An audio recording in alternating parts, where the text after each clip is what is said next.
if somebody actually wants change, wants to actually alter those issues, they're going to vote for me. We need to be building up and fortifying our democratic institutions. That's not what the Constitution was written for. It was written for at the times when it's inconvenient. Welcome to the Curators Podcast, a place for the Kennedy curious. Hey everybody, this is Paul with the Curators Podcast. This is our third episode and we're excited to bring you some lively discussion this evening. We are on the eve of Bobby Kennedy's VP pick. It is March 25th and I'm joined by Aaron, Jacqueline, and Jennifer. Thanks for being here, guys. How's everybody doing this evening? Good, Paul. Good to see you. Yeah, same here. Okay. And Johnny, who's one of our regulars, is actually out in the Bay Area, and he'll be reporting to us probably not this evening. We were hoping to get his live feed, but I think he's going to be joining us tomorrow for some scoop on what's going on out there. So we look forward to that, and he'll be back with us. And I want to welcome Jen, who's with us for the first time. Jen, it was great talking with you the other day. Can you just give us like a brief backgrounder on yourself? I want the audience to hear about you a little bit because I was so impressed with what I heard from you. So, thank you. Thanks so much, Paul. I'm so honored to be here with everyone tonight. My name is Jen Ehrentraut. I'm from New Jersey. I did run for state senate last year and experienced firsthand a little bit of the interesting side of our duopoly and the corruption. I've been selected for a few years as one of the top 100 millennial in New Jersey. And I know for some people that might be a bad connotation, but for me, I'm excited to be amongst the top activists in my home state and across the country. So very passionate about this. I'm loving the experience and learning and connecting with everyone, and so glad to be here with all of you. Thank you so That's much, great. Jen. And we hope to have you as a regular on our panel here. We have a lot to talk about this evening. As always, there's so much room for discussion. Tonight, we're going to focus on the qualifications and the quality of the candidate, Robert F. Kennedy Jr. And a lot of that discussion is likely to be in direct contrast to what is being portrayed in the media about him. We are the non-programmable, as we like to say, and we are definitely truth seekers, as is the candidate. And we believe with every fiber of our being that this is the man who's here at the right time, the right place at the right time, like a David fighting Goliath. And for so many reasons. And we'll talk as we go through our episodes, as we roll out this series. We're going to talk more and more about what we call the four MICs: the military-industrial complex, the medical-industrial complex. We've talked about that some already. The monetary-industrial complex, which gets to the economy and the Fed and all of that, and the media-industrial complex, which we may touch on this evening. Those four MICs are directly assaulting the integrity of our system of government and the will of the people. And then there's some other industrial complexes like the food industrial complex, the educational industrial complex. So the list is pretty long. Before we get into that discussion, I wanted to throw this out about the issue of Secret Service protection, because it seems clear that the Democratic Party, in particular in this case, probably the Republicans too, do not want to give Bobby the legitimacy of his candidacy. It seems to me that is, if we really get down to motive, isn't that where they're coming from? That if they give him Secret Service protection, they're actually acknowledging the relevancy of his candidacy. What do you guys think about that? Aaron, what do you think about that? Yeah, that's 100% what it is. If they did this, and I think it's both. I'll blame the Republicans as equal. There's a committee in Congress about who gets Secret Service protection. Yeah. And the blame for this is an all-you-can-eat buffet from both parties, in my opinion. It's really sick, frankly, to put somebody's life in, particularly this this person whose father is actually the one why this whole thing started during campaigns anyway. Mm. So there's like a sickness around that whole conversation, but it is really about saying, if they say, yes, we'll give you Secret Service protection, then it justifies that his campaign has traction, that he's polling better than everybody thinks he is.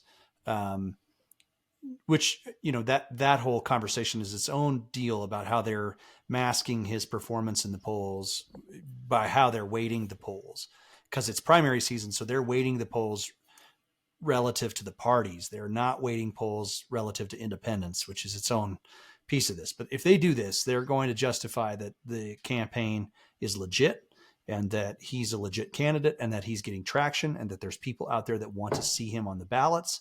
And then that justifies why all these ballot shenanigans that are going on outside of this, or like the one in Nevada today and the other things that are happening, this just allows them to say, if they gave him service, then all of those become arguments that domino and fall. And he's got a very heavy set of momentum behind him that all of a sudden changes this race completely.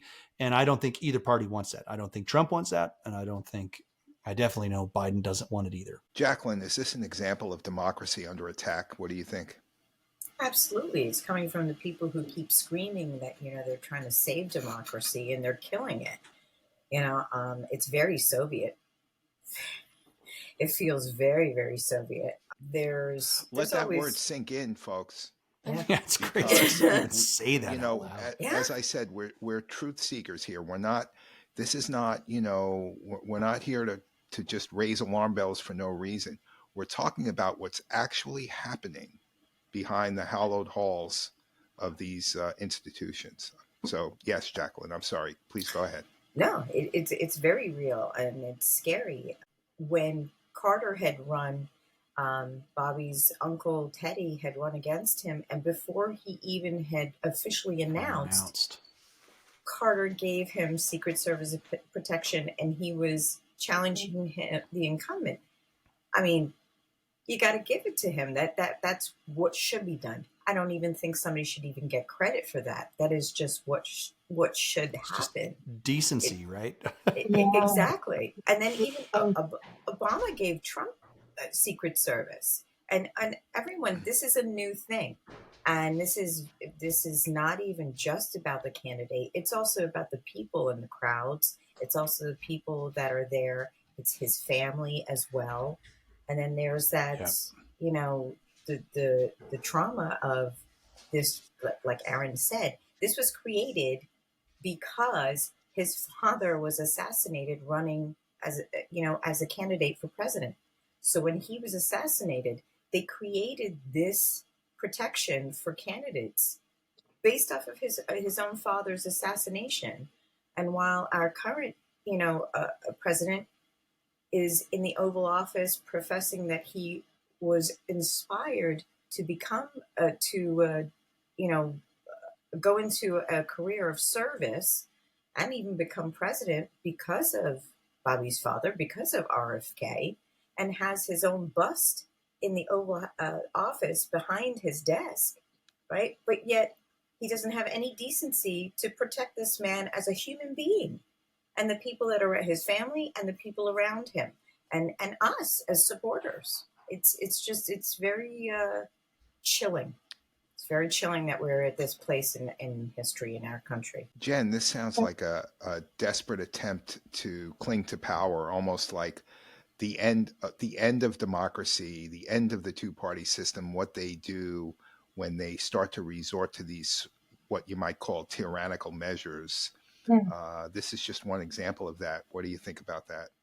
No, I absolutely agree. And not only the control and the power, something I see every day and hear and talk about, which is alarming, that he is the only person that's been denied in 55 years. And it almost feels like the average person doesn't know this or understand it. We all know because we are in this and involved. And I think a lot of people would feel as passionate about this as we do if they knew about it and these conversations were shared. It makes no sense as to why he's being denied this service, and especially the history of his family and why this was created. And I really think that he's bringing a new light and attention to a lot of different facets of a presidential run, which I find fascinating. And thankfully, we can continue to get this out there to people so they're more aware of really what's going on and the extreme power and control that is taking place right now. You guys saw the graphic I displayed before, right? Where, Donald Trump had protection 1 full year ahead of the election. We are now 225 days out from the election. We know that Bobby has had an infiltration in his own home. We know that an armed man appeared at a rally under some fictitious name and had to be apprehended. So this is real. And I think it was Jacqueline that said before that, it's not just the candidate, it's the potential for collateral damage. And the amazing thing, and this would get into some of the deeper discussion we'll have tonight about the character of Bobby Kennedy. He's been asked the question, are you fearful for your life? And his response is no, he's not, despite what's happened, the trauma of his father and his uncle. He's not fearful because of his deep faith and his belief in what he's doing, and that this is a much more noble purpose than what his life alone is about. That this is about a cause. This is about a democracy, about a people for him. And he will tell you, Bobby himself will tell you, that he is here as a servant to the people. That is a very different mindset to be brought to the presidency than anything we've been accustomed to in the past. We need representatives in government who are working for the people, right? Isn't that what they're supposed to be doing? Aren't we the bosses, right? So that to me is one of the key things that Bobby brings to the table. He recognizes with humility the role of the presidency. And that does not mean that he's taking this lightly or that it's any sign of weakness. On the contrary, it is absolute strength to have the courage to say, I am a servant for the people. To me, that is about as courageous a statement as one could make. The fact that Bobby is an independent shouldn't matter to anyone. They might say, well, he's not a Democrat or a Republican, and Secret Service only applies to one party or the other. I'm not buying that at all. The simple fact of the matter is he's a Kennedy, and he deserves Secret Service protection for sure. I think we all agree on that. And he's a human being. Yes. So this is something I wanted to share with you. And Bobby has been through quite a journey himself. As we know, he went through a period of drug addiction and recovery. The trauma of his youth had a lot to do with the path that he took. I think all through his life, he was always a Kennedy, and he always had that Kennedy-esque belief about his role in the world, and that he was not just here to go through life like everyone else, but there was a certain responsibility that he bore as a Kennedy. So after his father was killed, we know that he went through a difficult time with drug addiction, heroin, I believe. And he went through that for many years, even as a high-functioning person. When he finally recovered, he embraced these 12 principles of recovery. And you can see them on the screen there. And when I think of what constitutes a true leader, and I think of these 12 principles, I think of Bobby. And I could spend quite a bit of time talking about any one of these words and how Bobby Kennedy doesn't just, talk about them, but he lives them. He lives them. He lives honesty. He lives courage. He lives perseverance. He lives service, right? These are the principles that he lives by. And I love to hear him talk about that too, Do you guys have any thoughts about his character and his qualities that he brings to the table for you? I guess I'll say something. Yeah. Last year, I read the book that he wrote. Apparently, I just found out he wrote it over 10 years ago, and then he revisited it, which is a memoir to his family and about his family, which is American Values. I loved the book. I absolutely loved the book, and it really wasn't. He didn't really talk about himself. It was like a love letter to his family, and it just really it painted this beautiful picture of how much he appreciated and understood the importance of the family that he came from, and that, you know, he was born into a family of privilege, but he was always raised to understand that with that privilege as a Kennedy, he had a duty to give back. And I see that through so many of the Kennedys. I've always admired them because of this. And, he's lived up, he lives up to that every single time I hear him speak. He carries that. He lives those values. So when he says American values, they really were. It's incredible how he talks about them there, and he's taken all those lessons that he learned about his family and he experienced himself, and he's implemented it in his own life. Agreed, Jackie. It was such a great book, and I feel the same way. I really loved it, and it wasn't about him, but embracing all of those experiences. I think something as well, it's refreshing to see someone speak the truth and speak their truth and from all of these experiences. And it's not media size. This is his experience. He's passionate. He's spent his entire career as an environmental justice advocate in so many different ways, always advocating for others. And we would be lucky and blessed to have a leader who's lived through all of these experiences, who is truthful, who embodies so much strength and courage, and has been through all different paths in life, and has worked with people in every corner of our country, every group. And it really is a very well-rounded experience that he brings to the table. So I agree. It was a great book. I've heard it said that that religion, and this is not a knock on religion, but religion is for people who don't want to go to hell, and spirituality is for people who have been to hell.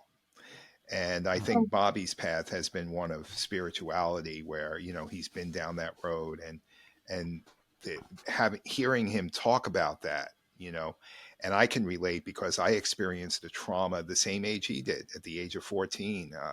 You know, I won't go into that this evening, but it was a significant trauma for me. And to see a man or to see a person go through what he went through and emerge on the other side, this whole person devoted to service and doing it with such integrity is to me a truly remarkable feat. The kind of human being that to me is truly historic, you know, along the lines of the greatest minds of the greatest people in history. And I think when the history books are written, assuming they're allowed to be written, you know, Bobby will be exalted to that level. I truly do believe that, you know. And Aaron, there's fertile ground for Bobby to take shots at Trump, to take shots at Biden. Yeah. You know, there's plenty of opportunity for him to do that, but he doesn't do it. No, and it's actually it's a really interesting thing. I was going to bring this story up in this context of this, is that John F. Kennedy's last speech was actually at Amherst, and he spoke about poetry, and he talked about Robert Frost, and actually before that, he had actually sent Robert Frost to the Soviet Union. It's a kind of a forgotten story in American history, but Robert Frost goes over and he actually ends up meeting with Khrushchev, and there's this kind of crazy stuff, but he comes back and misspeaks when he arrives about how Khrushchev basically said the American public is weak and they won't fight. And Jack kind of bristles at that deal and sort of, because it's politics, sort of pushes Robert Frost to the edges of his life. And that's actually something that was crazy because Robert Frost was super influential in the Kennedy family's life and living. And his poetry is very influential in the Kennedy family. And he sort of pushes him to the side. And then Frost dies, and they sort of die, they kind of don't come to terms. And I think Bobby even knows that story and knows that that's like not how you want to live life, is that, and he says it very well, which is taking resentment is like taking a pill and hoping that somebody else dies, taking a poison pill and hoping somebody else dies. And he just won't engage in it. And I think it's really fascinating. I mean, the Democrats have basically sent out attack dogs now, and Liz Smith and some of these other folks to kind of come and take aim at him, particularly about his life and about the things that have gone on in his life, which are tragic. I don't know how you get up in the morning, frankly. I mean, your dad is killed, your cousin that you're very close with is killed in an airplane crash, your brother's killed in a skiing accident in Aspen. There's just a long list of stuff that is really tragic. Your uncle's murdered in broad daylight by probably its own government. Just a long list of stuff. His wife is an alcoholic. She ends up dying of suicide, which is blamed upon Bobby for his indiscretions. And it's just, I don't know how you get up in the morning, but he will not engage at this point in his life in those kind of attacks on people. And it's a model. Like, I think all of us probably get into that moment where we're either on social media or we're doing something and somebody attacks him and you want to attack back. And I'm always remembering, like, that's not how he would respond to this, which is that's what leaders do. They take you in the direction that you should go. They don't necessarily have to drag you there. They don't have to tie you up and pull you to where you need to be. They point you in their own character and their own leadership towards a place, and you move in that direction. And that's what great leaders do. And he's exhibiting it on a daily basis with these kinds of crazy things that are happening with him, which because he does. And he said it in his kind of announcement speech. I've got more skeletons than anybody ever wants to talk about. And I think it's amazing that he's not, as much as they want to bring him up, he's not engaging with it. And he will engage stuff. I mean, even about his ex-wife and her suicide, and he'll talk about it as openly and as truthful as he can. And I think it's just profound to watch somebody do it. Absolutely. And you know what, Aaron, he says that if he believed what the mainstream media says about him, he wouldn't like himself either. And I've heard that. Yeah. And I don't know if any of you guys are old enough to remember the old Rock'em Sock'em robots where you had, you would buy them at Christmas and you'd have one red and one blue, and you would take jabs at each other and try to knock somebody's block off. Well, to me, that reminds me of the two parties today. They're in this boxing ring of conflict. One's taking jabs, the other one's taking jabs. Somebody scores, And Bobby's approach, hey guys, let's lay down the gloves. Yeah. Let's stop this. And tired of the Punch and Judy stuff. It's crazy. And he really does. Yeah, we're here to rise above the boxing ring of conflict. And that's his MO. And imagine a guy who, and I think, Jacqueline, you talked about this a couple of weeks ago, who all through this experience, what is equally important to him is making sure that shopping cart gets put back when you're in the supermarket, and that's pretty special. I mean, presidents don't normally rise to that level. So I'm really impressed with that. I'm going to share this screen with you guys. This is New York Magazine 2005 and New York Magazine, I think 2021. And that one on the right was written by a reporter by the name of Rebecca Traister. And she was actually a supporter of Bobby back in when this first article was written back in 2005. And the Kennedy who matters was Bobby Kennedy. So, however many years that was, 15 years or so, you've got a completely different uh, picture, right? Here's the thing, guys. Bobby Kennedy has not changed one iota from that 2005 article. And yet New York Magazine portrays him in polar opposite fashion. So what happened, right? That's a big question, but right. Sounds a little bit like, the propaganda machine has been ramped up by certain individuals. And this gets into that media industrial complex I was referring to earlier, right? And the whole idea of censorship and propaganda and the spin machine. There was an article printed, Jacqueline knows this, in New Jersey a few days ago by a reporter who really didn't know what he was talking about. He's never listened to the candidate. He doesn't know anything about his positions, but he was parroting the same old name calling. By the way, name calling is something they do when they have nothing, when they have no case, they have no argument, they have no knowledge, so they resort to name calling. And that's what this article did. And this is where it gets scary. That article, which was not worthy of being printed anywhere, gets picked up by syndication and gets published all across the country, including USA Today. So how gullible are people? And what do we do as those who care about revealing the truth? What do we do to respond to that? It's a daunting task. I think there's a couple of things, actually. Number one, that article in particular is a perfect example of how lazy, yes, the profession of journalism has become, which is complete opposite of what it should be. It's just you're copying somebody else's work or ideas, and then you're just repeat, rinse and repeat, rinse and repeat. When did they teach that in journalism school? I mean, isn't that you're supposed to be doing your own homework? And they don't even do their own homework. They just push out whatever they think at all. They don't even put a different view on it or anything. They don't challenge themselves. Aren't you supposed to be even, playing devil's advocate with yourself and within your own articles? No, it's just pure laziness. But it's laziness by design is what it is. And agreed. I think that on the public end, and I see this with some people that I who are close family members and that I love dearly, and I wish that they would understand and maybe be a little bit more curious to see a different alternative. I think they're scared to see the truth because the truth is scary. That the place that we are right now in, it's pretty scary. And, we don't have I don't think any of us have an overnight solution for all of this. So I think that whole sticking your head in the sand, ostrich type of method seems to work.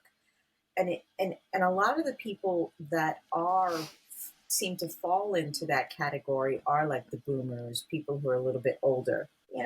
I mean, maybe they're looking at their life is to the point where they just want to be comfortable and they don't want to have to deal with that kind of a challenge because it is. We're in a huge, massive challenge here. I'm not saying that it's okay. I'm not saying that that's an excuse, but I think that that's a big thing that's going on here. The truth may be difficult to face, as you say, but the truth shall set us free. Mm-hmm. And that's what Bobby knows. He's all about telling the American people the truth. And these reporters, the irony to me, guys, is that these reporters, these journalists, whatever they call themselves these days, they're actually agents for state propaganda, I think, first and foremost. That's what they've become. And what blows my mind here is that Bobby Kennedy is actually the one person who's out to save their profession. He's out to restore true journalism, to return us to reporting and engaging in respectful debate. His words, respectful debate, the fertilizer, the soil, the sunlight for our democracy. That's what he wants. He doesn't want censorship. The answer to, there's never, and this is another quote, there's never been a time in history where the ones doing the censoring were the good guys. So we've got censorship, we've got propaganda, we've got smears, name calling, and the real conspiracists appear to me to be the ones who are accusing others of the conspiracy. That's part of their strategy. You're engaging in a conspiracy.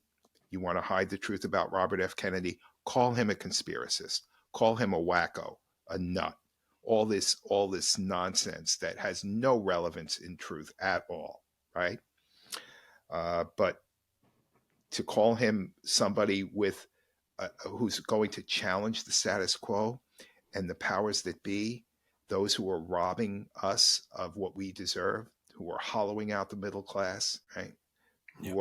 Who are profiting off of the declining health of Americans everywhere. Somebody who wants to get to the bottom of that, they're going to get attacked, and we need to see that. So what do you guys think? I remember, and this is probably because I come from the sort of a rightish side of things. Remember listening the first time, it was probably during the Iraq buildup, and kind of the impetus to go into war was still on the table. There's a lot of that whole thing around it. I remember listening to the radio, and Rush Limbaugh had a whole thing where he had all the media basically saying that George Bush had gravitas, which was like, that's not a word that people just say. You actually have to find that word. But every media outlet was saying it. George Bush has gravitas. And he had this whole montage of people saying that word over and over and over and over again. It was probably the first time I realized, man, this is like a coordinated effort at doing things together to move the needle in whatever direction they wanted. Nobody in the press really liked George Bush, but all of a sudden to be able to say that he had gravitas, which was sort of moving along this march to war and all the spoils that were going to come with it. That's what was happening. And you could just see it. And to think that the media, who had been so adversarial to Bush all through his initial points of his election and the presidency and all the rest of the craziness that happened with all of that, to flip the script, and all of a sudden, because it was in the objective of war and in the objective of the state, they were going to go along and support George Bush and say that he had gravitas. It's like, this is fake. The whole thing's fake. And they're doing the same thing to Bobby. They really are truly moving in this direction to say, look, we can make the narrative up. We don't actually need to assassinate him in real life. We just need to character assassinate him to the point at which he's irrelevant. And that's, we don't need to do this out in the open where we run the risk of somebody actually finding out with their cell phone cameras that somebody from behind the grassy knoll did the shooting. We can just do it across the pages of our press and across the pages of social media. And we can do it in the TV, and we can do it in all these places that people will just buy into it and go, well, yeah, I guess he must be a kook because they say so on TV. It's a great Simpsons line, right? If it's on TV, it has to be true, which is just not true. It's just the exact opposite of the whole deal. But that's the world we're living in, and I do think that's diminishing. I think it is evaporating to some measure, but we have a long way to go. And I think the folks that turned on the wonderful world of Disney in the 1950s and 60s to watch about Disneyland learned that they could trust what was coming out of that box. And so if it's on the box, it's got some validity to it. And I think that's the piece that has to be unwound. And he's doing a good job of saying press there should be a broader spectrum of what the press is. I think he's masterful at it on one level, in that he's gone to all these places that you can go listen to him and have long form podcasts. You can have long form conversations. He never lets the person on the other side of the table in those short form worlds have that. He never gives them the soundbite that they really are after. So he's pretty good at it. I think it's pretty cool to watch, but I also think that's just it's the world we're living in. We have to overcome it somehow. He's been around the block, so he knows the tricks, right? He's experienced them the hard way, right? So Sure. somebody mentioned Liz Smith before. Who was that? Jen did. Mention Liz. Yeah. So I'm going to read something here. Here's a quote. All the good candidates are comfortable in their own skin. They know who they are, and will not let consultants, pundits, whoever change them. The bad candidates are people who are insecure, who put their finger in the wind, who don't trust their instincts enough, and don't have the backbone to do the right things. And they all lack humility. The good candidates have humility. That's a quote from Liz Smith, the Democratic attack dog. The irony there is that she's describing Bobby Kennedy. Yeah. Bobby's the one. So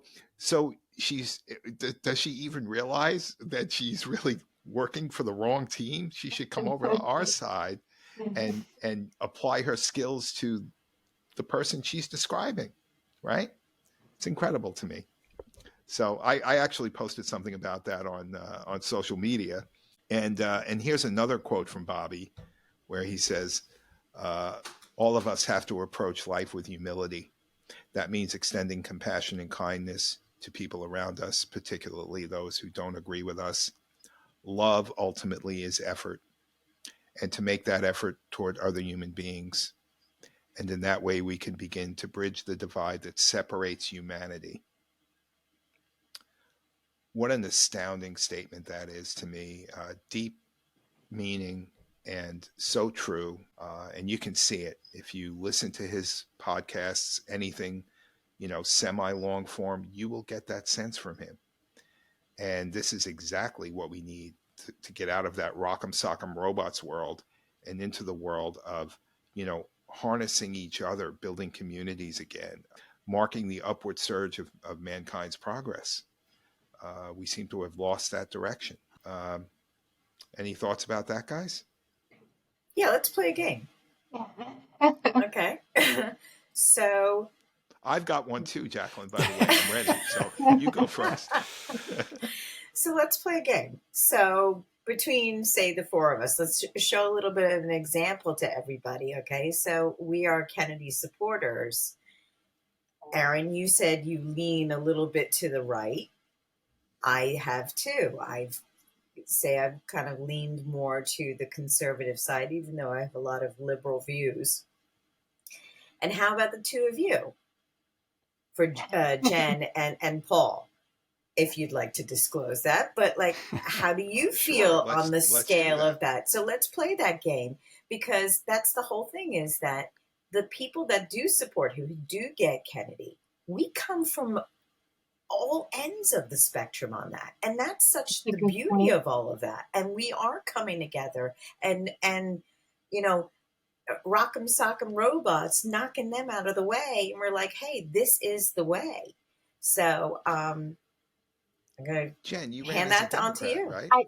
I did. So last year I did run for state senator as a Democrat, and I love nothing more than this heal the divide. I was out in a district of about 245,000 people.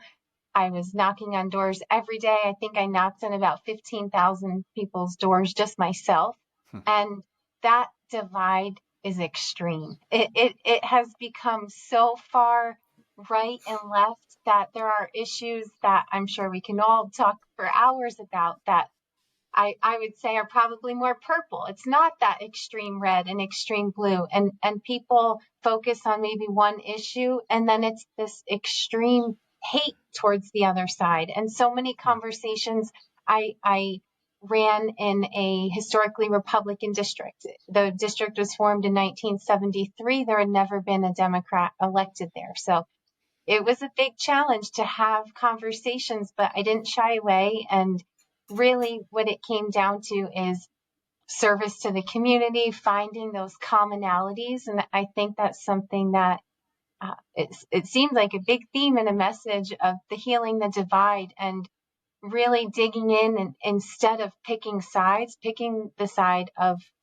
our country, our people, and moving forward and actually having solutions. I think that the two-party system, from my little experience, and then also what I read about and study and experience every day, we spend so much time, effort, money, energy divided and arguing and furthering our arguments rather than finding solutions. So I think something that Bobby, the hope that he provides for me, and I'm sure many of us, is let's find the solutions. Let's stop going to those further extremes with both parties, but find ways. There are pros and cons to both parties, and I appreciate that, and I respect that about all of us and all of our views and the opinions of colleagues throughout a Senate run in the state and throughout the Democratic Party and the Republican Party. We shouldn't be enemies. We really need to, at this point. It's scary. How much further can we divide? This is the time to come together, and I think he's the candidate the leader, I should say, as we've all talked about, the leader to really do that for us. To bring us back from the brink, right? Mm-hmm. And I have an upbringing that mirrors yours a lot, Jen. So I always grew up a little bit. My family roots were always blue, and but I gravitated more to the fiscal responsibility world. I was always being a Wall Street person. I never liked the idea that deficit spending was a good thing. And, all of these social programs. So I became more of a fan of smaller government, but with a sense of what the old traditional democratic values were surrounding, civil rights. And who's for civil rights today, right? Bobby talks about this. The labels of left and right in many ways have flipped. And it just becomes this tribal pick a side. It doesn't matter what comes out of your mouth. I'm going to be on your side. And it's almost like people have lost the ability to think for themselves, right? And in our grassroots movement, we have a column that we've created called the Falconer, which Bobby, as you probably know, is a master falconer. He has been since a youth. He was a youth, and our concept for naming that column, the Falconer, is that the falconer heeds both wings, left and right. And that's what my and by the way, this is purple for a reason, right? Our logo for the Curators is purple, has purple in color for that reason as well. So this is all, with the idea of, as you say, healing the divide. And that's a great game, Jacqueline. Do you want to add any thoughts to it, or Aaron? Well, I do think it's interesting. I mean, I think the country's in such crisis that there are enough of us. I really believe this. I think that polling and even the sort of indications about party registrations and things like that, I think there's enough of us that recognize the country's in real trouble, and not the kind of trouble that everybody's made up for the last 20 years that they say is trouble. It's real trouble. Free speech, our ability to feed our families, the ability to not be poisoned at everything that we touch. So I think those things are real. The stuff that's on the ground for each of us is a real thing. And I think there's enough of us that are feeling like that's more important than some of the stuff that I tried to say this the other day to somebody that really, for most of my voting life, there was a checkbox that met litmus tests, were they pro-life or pro-choice, or were they, were they Second Amendment fans? Were they not? Were they fiscal conservatives? Were they responsible to whatever? And right. All of that. So you check those boxes, and then you feel like your duty's done. And so the civic responsibility is to make sure that the litmus test was passed, and then you can ignore them. But I think we're in such a different time now that I don't even know that those are not playing into my decisions about this. I really don't care. This will sound kind of trite to some because I know it's a big issue for people, but I actually don't really care what his position is on abortion. I don't actually really care what his position is on the Second Amendment because I know what he said. I know what he said about it, and I'm comfortable with it. And I actually don't think he's going to have a lot of things to say about it anyway. I think if he's really genuine about what he's saying, who he is, the reality is that the bigger issues will trump all of that stuff, no pun intended, that those will become the issues that really matter in this election and to our world. And so those litmus tests are just there to divide us, make us fight about it. They swell up all the things that are inside of us that agitate us, because that's what we've been told we have to be really engaged in, is whether somebody's pro-life or pro-choice. And if I look at each of those issues in my own life and how I voted over the last 30 years, the reality is each of those things that I wanted have gotten worse. And if I asked a Democrat friend, they would say the same about the issues that mattered to them. They've all gotten worse. Right. Every one of those issues has gotten worse because they've been siloed into these crazy corners and nobody's talked about them in any meaningful manner. They've used it to divide us, keep us apart, keep us away from each other, keep us from talking about the issues about poisoning our food, about our money depreciation, just the depreciation on our money, the stuff that's actually just gone totally crazy. That's the stuff they've actually spent the time on. And I got really animated there and hit the piano that I'm sitting at. So, all right, play us a tune. Play a little tune. You're firing on all cylinders. We're kind of hoping that side of you would come out a little bit. It's coming out. I got a little. All right, that's good. Anyway, it's a real thing. We shouldn't be doing this to each other. We should never have been doing this to each other. Bobby tells us, I don't want to know what side you're on. I want to know what you care about. Right. Yeah. And that's us. We're like that. I don't care what side you're on. I love you guys, and that's it. It's not a question of red or blue. And if you found two people who are on the polar opposite side of the abortion issue, and you asked Bobby to solve that problem, here's what he's likely to do. I believe this. He will invite them both to a table, ask them to sit down. He'll sit down with them and he'll say, let's talk this out. Let's listen to each other.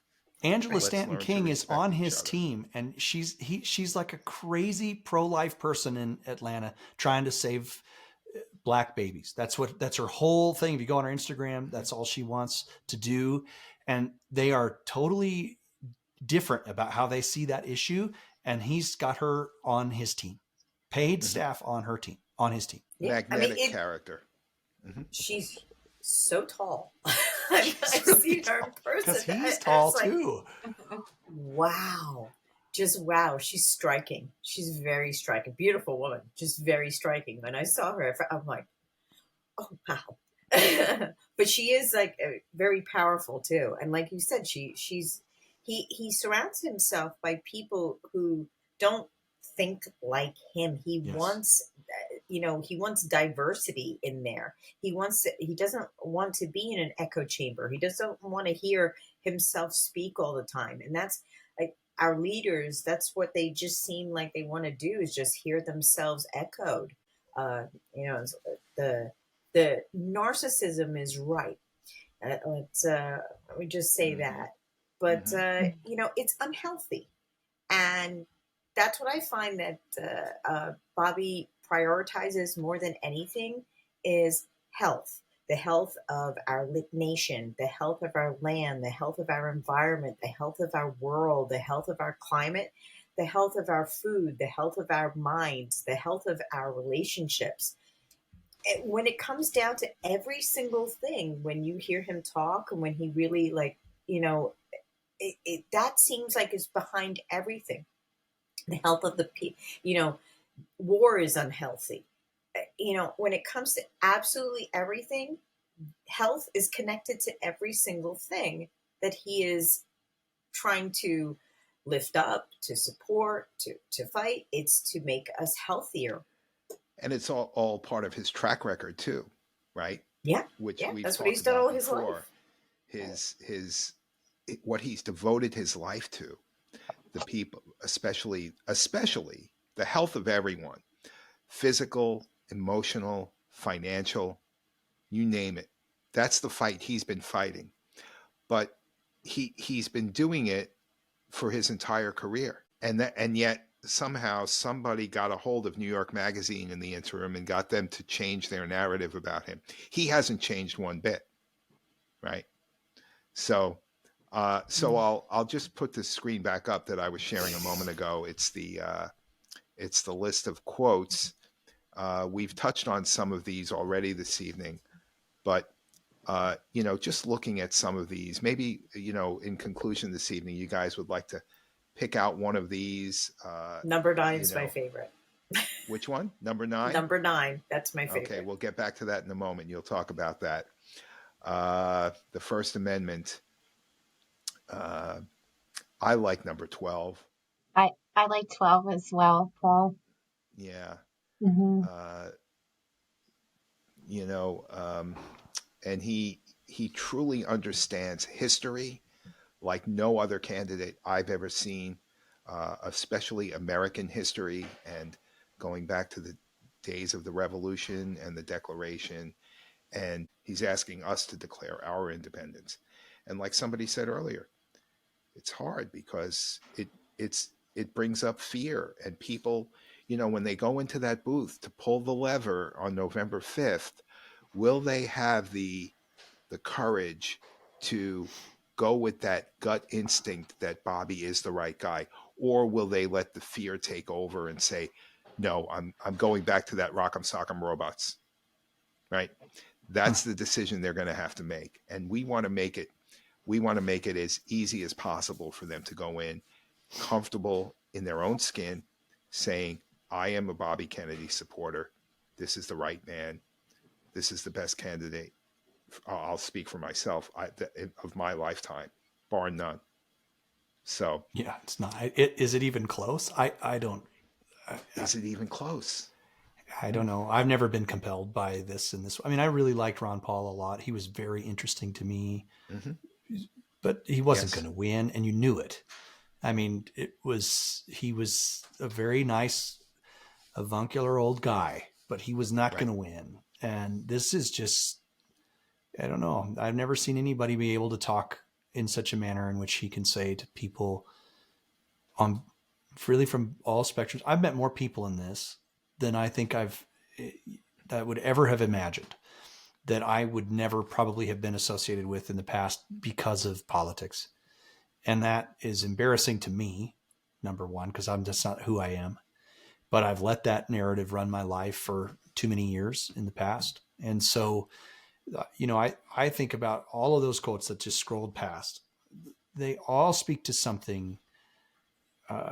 I love his stuff on God and nature and how it speaks to us. I just was skiing this weekend, and we took the last run down at Buttermilk, which kind of overlooks the Aspen Valley, and it started to snow. And, you know, you just know, like from my particular side of faith, there's a line that says that the rocks will cry out if you don't. And that's exactly what's going on. And so, yeah, I love that he speaks to that and can speak to me as somebody who is a traditional, probably evangelical Christian kind of person.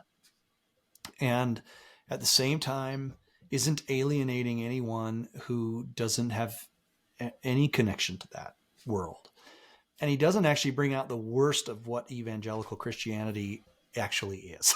He doesn't go there. He doesn't use that hyperbolic language that makes everybody agitated and irritated and get on each other's throats and talk about the narrow slivers of the issues that make everybody so mad and angry with one another. And that's that quote 12.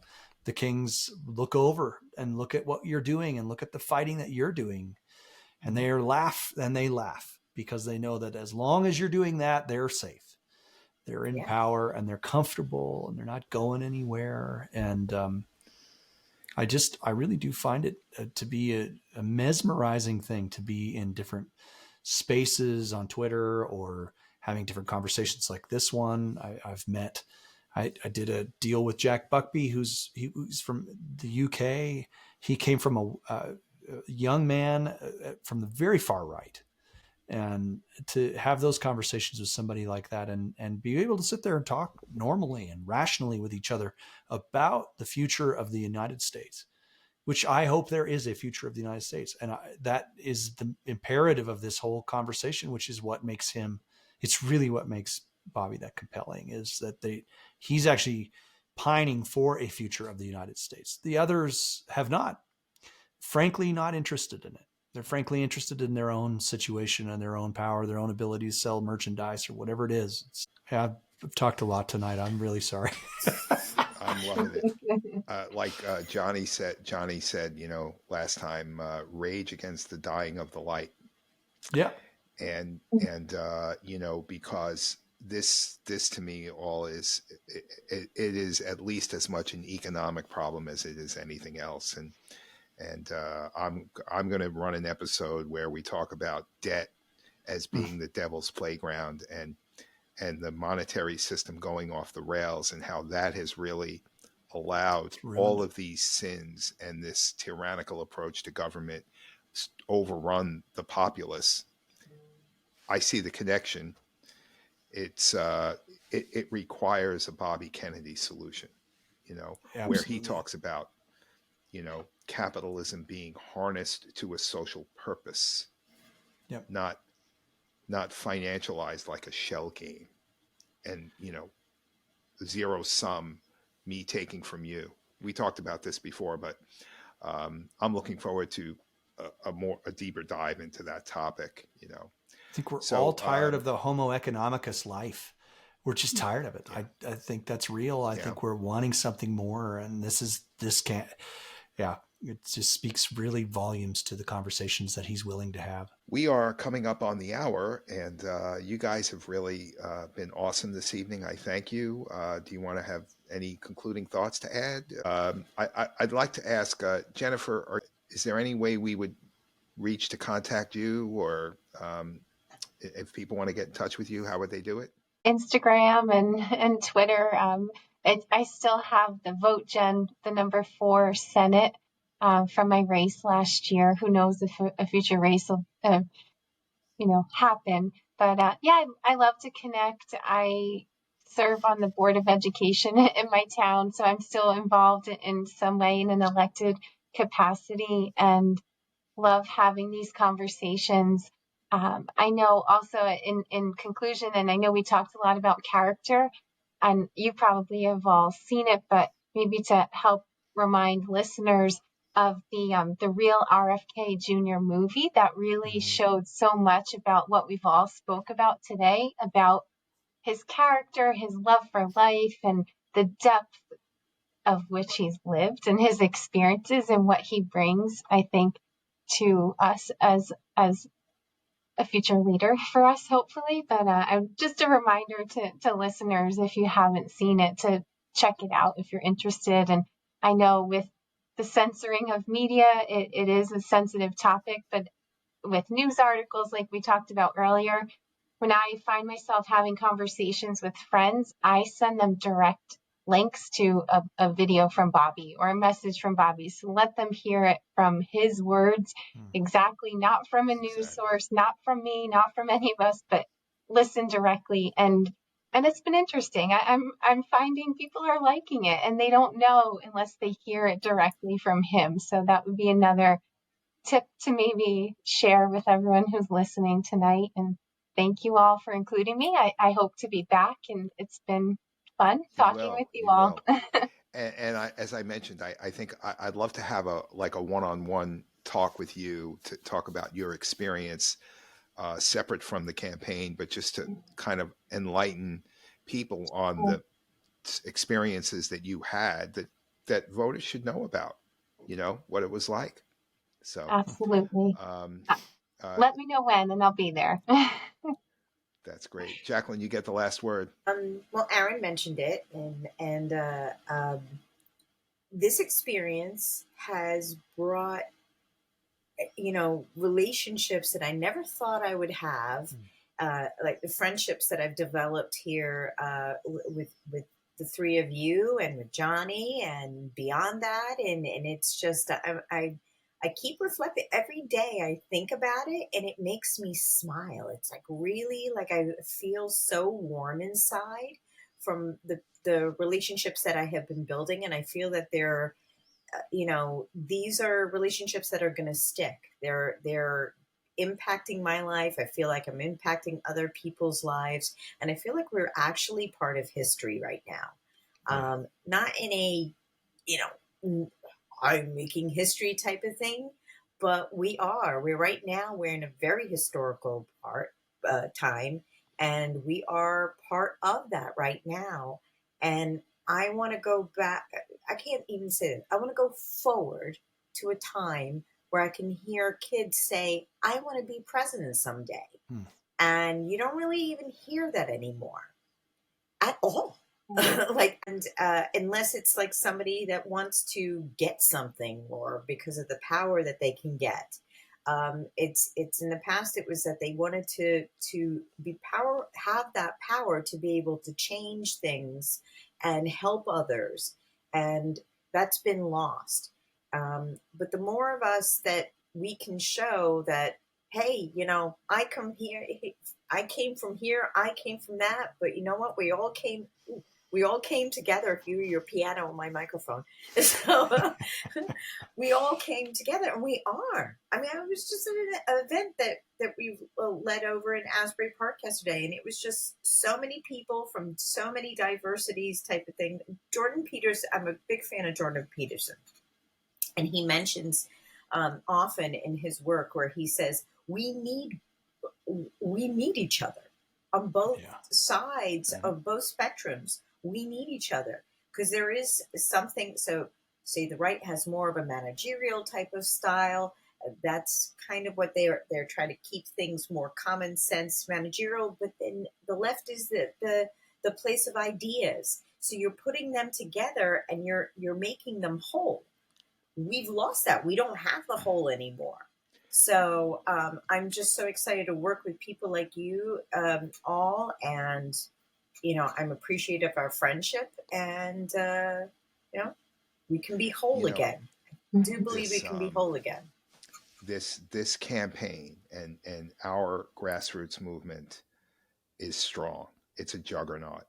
We're driving our bus right down the center of Main Street, USA, and we're casting our net from the center, and we're inviting everyone.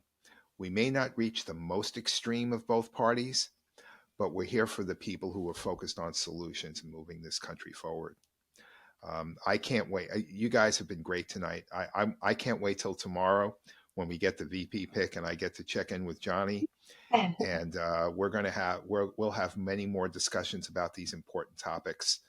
I hope as many people as possible get to listen to this podcast. And I think we'll leave it there, guys. Okay.